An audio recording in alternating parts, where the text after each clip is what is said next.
Hola, ¿qué tal?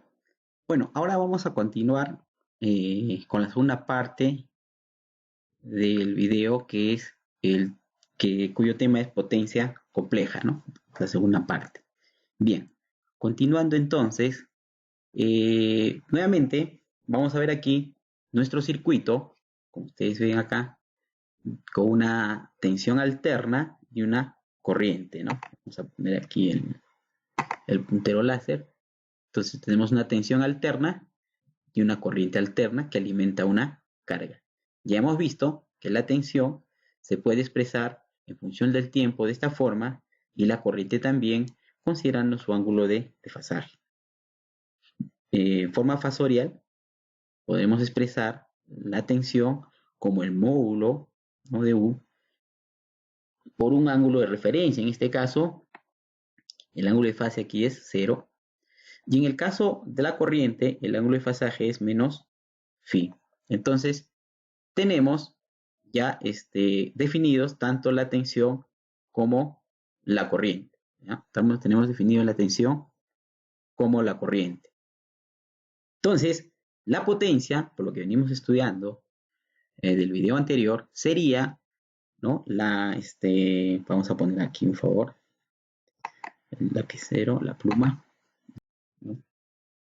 Entonces, bueno, P en el tiempo sería igual,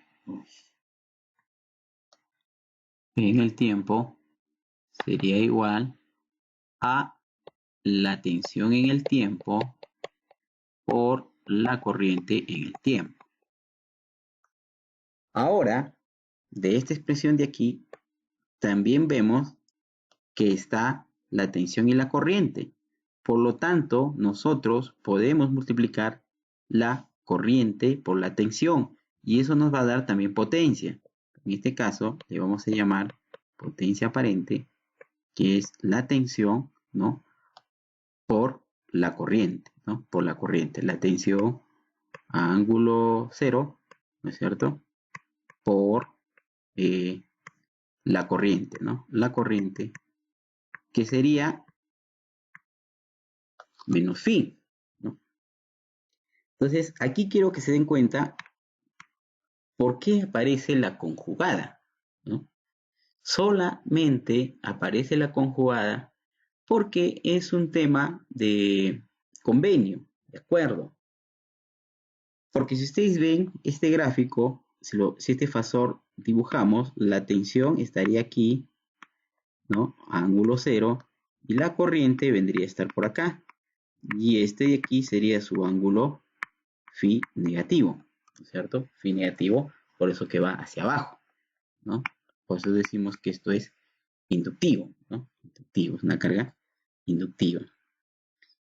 Sin embargo, nosotros no vamos a trabajar con el ángulo negativo, ¿no? Pues, por cuestiones de convenio, y más adelante se van a dar cuenta por qué, vamos a trabajar con el ángulo positivo, o sea, el mismo I, pero con el ángulo positivo, ¿no? Si aquí era menos, aquí era más. Pero este I, al pasar ahí, es una conjugada, entonces es I asterisco, ¿no? Por eso, nosotros vemos acá que la potencia es igual a B por I asterisco, donde I es la conjugada. Y la conjugada no es nada más que cambiar el signo del ángulo, ¿no? De tal forma que nos dé una potencia U por I con un ángulo positivo phi. ¿Vamos? Entonces, esa es la definición de potencia. Y es también, estamos viendo también el por qué se pone la conjugada, ¿no? Solamente para cambiar el ángulo y trabajar en este cuadrante superior y no en el cuadrante inferior, ¿no? Es un convenio. También se pudo haber trabajado siempre en el cuadrante inferior y no hay nada que, no hay ningún problema, ¿no? Pero por convenio trabajamos en el cuadrante superior porque generalmente las cargas son inductivas y entonces trabajar con signos negativos como que no es tan conveniente. Si siempre las cargas generalmente van a ser cargas inductivas, entonces deberíamos trabajar con signos positivos para cargas inductivas, ¿no? Entonces, es por ese uno de los motivos por el cual se pone la corriente conjugada, ¿no? Para encontrar la potencia. Bueno, también sabemos que la expresión compleja de un fasor está determinado por esta expresión, ¿no? Donde J es el número complejo. Entonces sería P más JQ. Entonces la potencia compleja estaría expresada en función de P más JQ, ¿no es cierto? Si nosotros, a ver, veamos adelante, acá está, ¿no? Si nosotros, y aquí está una de las razones que siempre ustedes han visto, que cuando es una carga positiva, se dibuja un triángulo de potencias, ¿no? Dado que tenemos las coordenadas, un eje de las reales y un eje de los imaginarios. Entonces, en los reales está P, como ustedes están viendo, P, y en los imaginarios está Q, ¿no? Que para cargas positivas, nosotros siempre hemos dibujado Q hacia arriba, ¿no es cierto? En este sentido, hacia arriba, ahí, ¿no? Y por eso que el ángulo aquí es phi, ¿se dan cuenta ahora? Y lógicamente por el Pitágoras que vimos inclusive el video anterior, ¿no? P cuadrado más Q cuadrado va a salir S, ¿no es cierto? S al cuadrado. Esto es cuando la potencia es, o mejor dicho, cuando la carga es inductiva, ¿no es cierto? Cuando la carga es inductiva, entonces P es positivo y Q también es positivo. Y cuando la carga es negativa, o mejor dicho, cuando el ángulo es negativo, entonces Q va a estar orientado hacia abajo, ¿cierto? Entonces ya va a representar una carga capacitiva. Recuerden que el el opuesto de una bobina es el capacitor, ¿no? Entonces, un capacitor se puede combatir con una carga inductiva y una bobina se puede combatir con una carga capacitiva, ¿cierto? De ahí viene la corrección del factor de potencia, que no es más que si tú estás viendo que tienes mucho Q, ¿no? Mucha potencia inductiva, ¿cómo puedes bajar esto? Con carga capacitiva. O sea, si tú conectas condensadores, esto va a bajar. Si esta carga de condensadores es igual a la carga de la carga inductiva, entonces se van a anular y vamos a tener solamente potencia activa, que es lo que queremos, ¿no es cierto? En un video anterior hemos visto que la potencia reactiva nos sobrecarga las líneas de transmisión, los transformadores, qué sé yo, entonces y ahí viene la corrección de potencia, ¿no? La teoría de corrección de potencia, ¿no? Bien. Entonces ahora vamos a hacer llegar a algunas expresiones a partir de la potencia compleja, conociendo de antemano, ¿no? Que la tensión es igual a la impedancia de la carga por la corriente. Y ya también sabemos que la potencia es igual a la tensión por la conjugada de la corriente. Luego, aquí podemos reemplazar ese valor y el producto de la conjugada de la corriente por la conjugada de la corriente nos va a dar I al cuadrado escalar, ¿no es cierto? Porque el ángulo se hace cero, ¿no? Un ángulo positivo menos el mismo ángulo pero negativo, o más el mismo ángulo negativo, se hace cero. Por lo tanto, este valor se hace constante y se convierte en I al cuadrado módulo. Pero Z, nosotros sabemos que Z que es igual. Z, la impedancia, es igual a la resistencia más J veces la reactancia. Entonces, prácticamente, la potencia compleja es igual a la impedancia, ¿no? A la impedancia de la carga multiplicado por I al cuadrado. O sea, es la famosa ley de Joule, ¿no es cierto? ¿No? I al cuadrado por R, ¿no? Acá está, ¿ve? I al cuadrado por R. Y aquí lo que podemos deducir es algo bien interesante, ¿no? Muchas veces en los problemas de sistemas de potencia no nos dan el ángulo de la potencia, ¿no? Recuerden que Z o S es igual a un módulo multiplicado por el ángulo, ¿no? El ángulo que hace este B y I, ¿no? Entonces, ¿cómo encontrar, ¿no? Ese ángulo? Nosotros nos estamos dando cuenta aquí que prácticamente el, el- el triángulo de potencias, ¿no?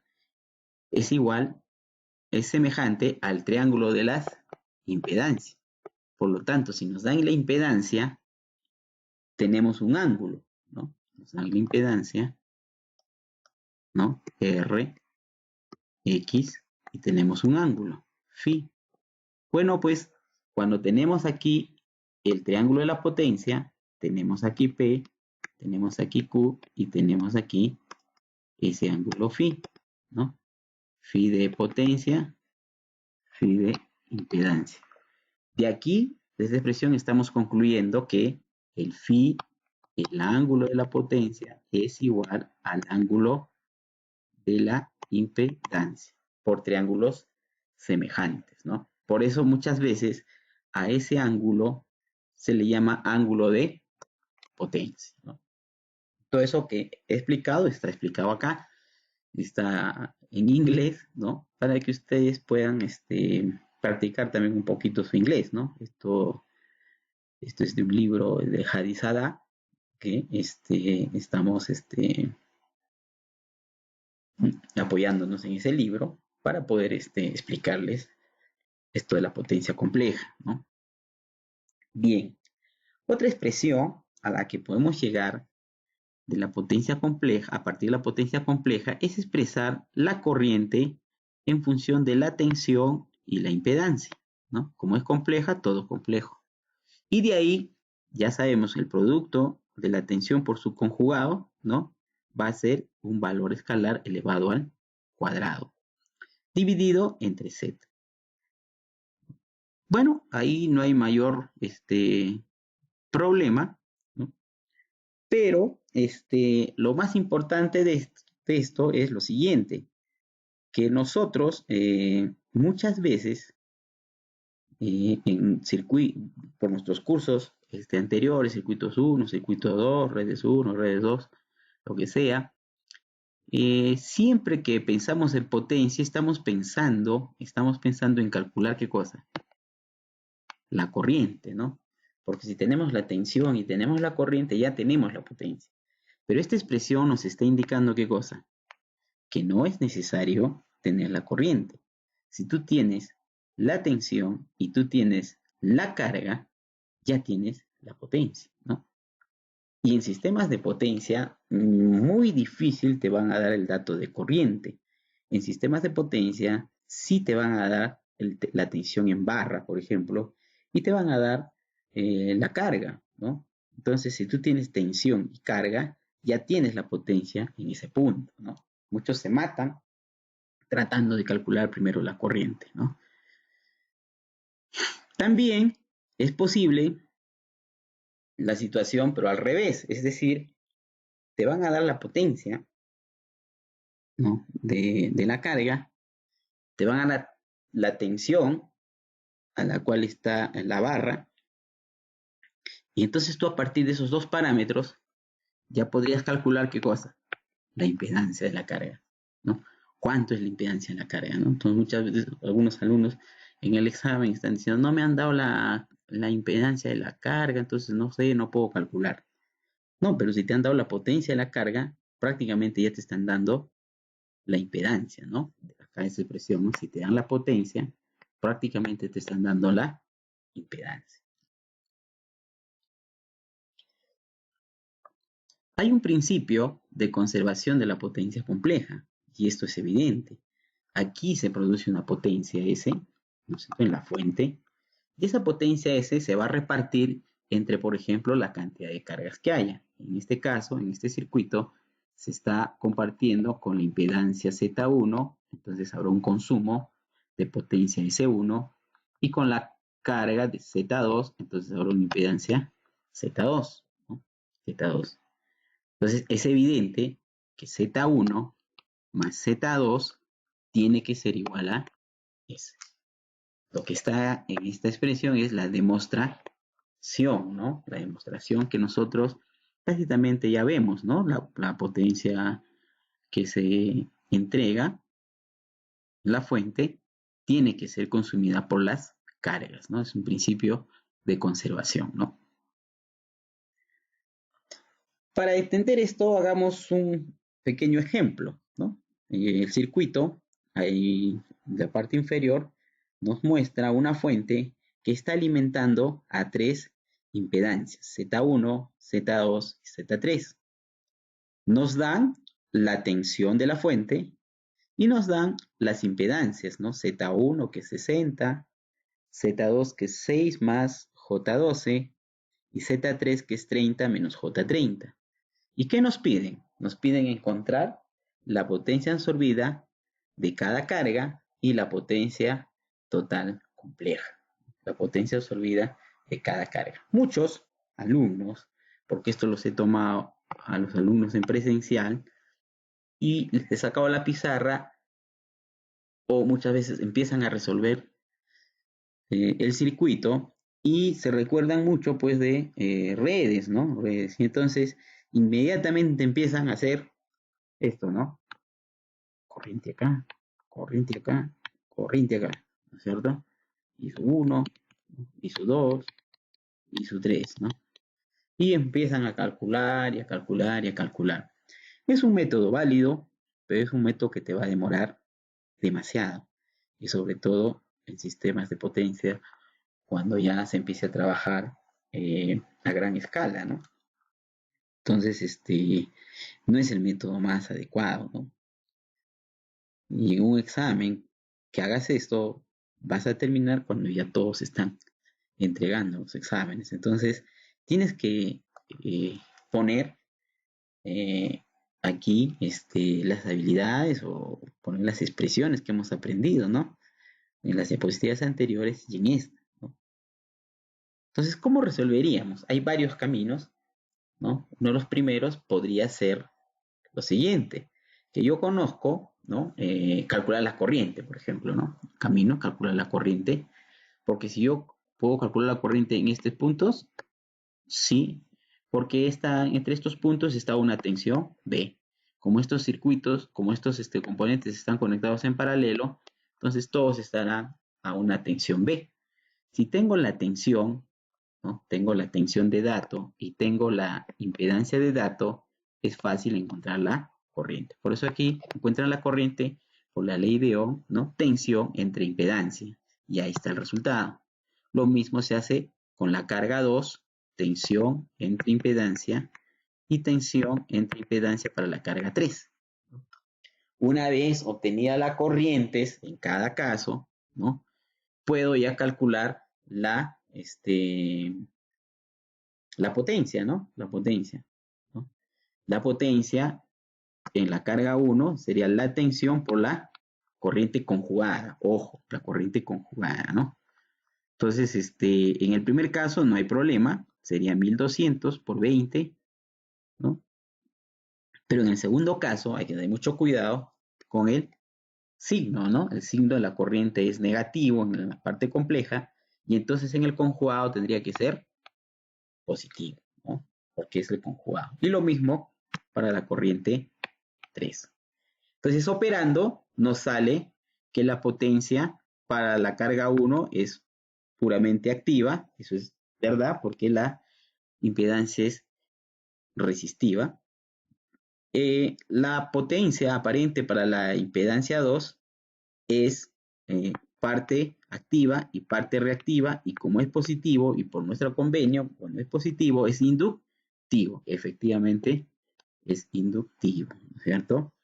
Y la potencia 3, ¿no? Tiene una parte activa y tiene una parte capacitiva, ¿no? Una potencia reactiva capacitiva. ¿Por qué sé que es capacitivo? Por el signo menos y porque aquí el condensador, ¿no? Entonces, de esa forma, yo podría hallar las potencias tanto en cada uno de los componentes, ¿no? Si quisiera hallar la potencia total, aplico la última ley de conservación y sumo las tres potencias, ¿no? Y me va a dar la potencia total, ¿cierto? ¿Qué más podría hacer? Podría aplicar Kirchhoff, ¿no? Podría aplicar Kirchhoff acá en este nodo, otro método. Entonces, la suma de corrientes que ingresan es igual a la suma de corrientes que salen, ¿no es cierto? En ese punto. Entonces, eso podría aplicar aquí, ¿no? La suma de corrientes que salen es igual a la suma de corrientes que ingresan. Y yo sumo todas las corrientes. Y al sumar todas las corrientes, ya tengo la corriente total. A la corriente total lo multiplico por la tensión de la fuente y tendría la potencia. Y ese valor se supone que tiene que ser igual al que calculado, ¿no es cierto? Con el otro método. Eso es una variante para calcular la potencia total, ¿no? En función de la cálculo de corriente. Pero un método más potente que todo esto hacia acá, ¿no? Todo esto hacia acá, es este, fíjense, donde yo voy a obviar calcular la corriente. Obvio calcular la corriente, porque a mí me están dando que para cada carga, ¿qué cosa tengo en cada carga? En cada carga de aquí, en cada carga de aquí, todo esto de acá, ¿qué cosa tengo como dato? Tengo las impedancias en cada caso y tengo la tensión en cada caso. Suficiente con eso, si tengo tensión y tengo impedancia, yo ya puedo calcular directamente la potencia aparente en cada uno de esos elementos, ¿no? Entonces la potencia en el elemento 1 sería la tensión al cuadrado por la conjugada de la impedancia, ¿no? Y inmediatamente me sale 24. Y la potencia aparente en el elemento 2 inmediatamente también me sale inmediata. Este método es mucho más rápido, ¿no? Y obvio, mucho camino porque no es necesario calcular la corriente. Ahora, si nosotros sumamos, lógicamente nos va a dar el resultado, ¿no? Que hemos visto, ¿no? Bueno, chicos, ahí nos quedamos entonces con esto de potencia compleja, ¿no?